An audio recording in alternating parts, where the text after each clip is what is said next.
भुयानडीह झामुमो कार्यालय के पास मंगलवार की रात बोलेरो ने 4 बाइक को धक्का मार नाली में जाकर फंस गई। इस घटना में बुलेट व बाइक पर सवार 4 युवक शुभम सिंह, अचल कुमार, अरविंद कुमार शर्मा और मनोज राय घायल हो गए, वहीं 4-5 वाहन क्षतिग्रस्त हो गए। सभी घायल भुयानडीह और भालूबासा के रहने वाले हैं। बोलेरो में पुलिस का बोर्ड लगा था। हादसे के बाद लोगों ने बोलेरो चालक पुलिसकर्मी चंदन विश्वकर्मा के साथ हाथापाई की। चंदन जैप 6 का जवान है। सूचना मिलते ही सीतारामदेरा थाना की पुलिस व पीसीआर वाहन पहुंची। घायलों को एमजीएम अस्पताल पहुंचाया। बोलेरो चालक पुलिसकर्मी चंदन विश्वकर्मा नशे की हालत में था। गुस्साए लोगों ने बोलेरो कार का हवा खोल दी। हादसा की जानकारी मिलने पर पूर्व मंत्री दुलाल भुइयां पहुंचे। उन्होंने पहले तो बोलेरो कार को पुलिस द्वारा हटाने से रोका।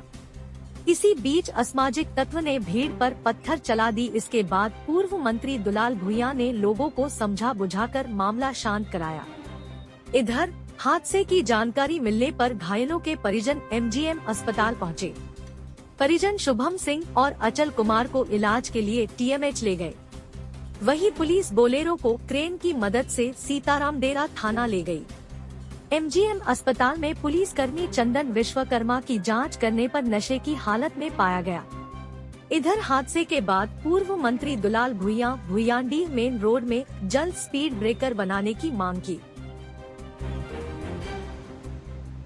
उधर 2-3 लोग मारते हुए आया गाड़ी में और पीछे से एक स्प्लेंडर था, उसके पीछे हम पूरा मारते हुए घूस गए गाड़ी उधर। हम उसी को ठेका गए, फिर रोबोट लेकर उठे और तो कहते हैं कि गाड़ी उड़ी सब टूट गया, फोन पूरा टूट गया मेरा। और कितने लोग घायल हैं? शायद 3-4-5 आदमी घायल है। पूरा बेहोश होते हैं, हॉस्पिटल भी गए हैं। जिला प्रशासन से यही मांग है, बहुत पहले से हम लोग मांग करते हुए लिखित भी दिए हैं, जुस्को को भी दिए हैं, जेनेसी को भी दिए हैं।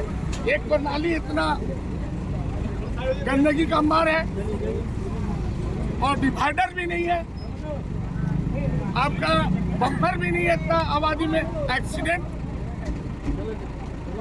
गाड़ी का तेजी जो है ना बहुत जबरदस्त चलता है और इसी कारण से बुलेट वाले लोग को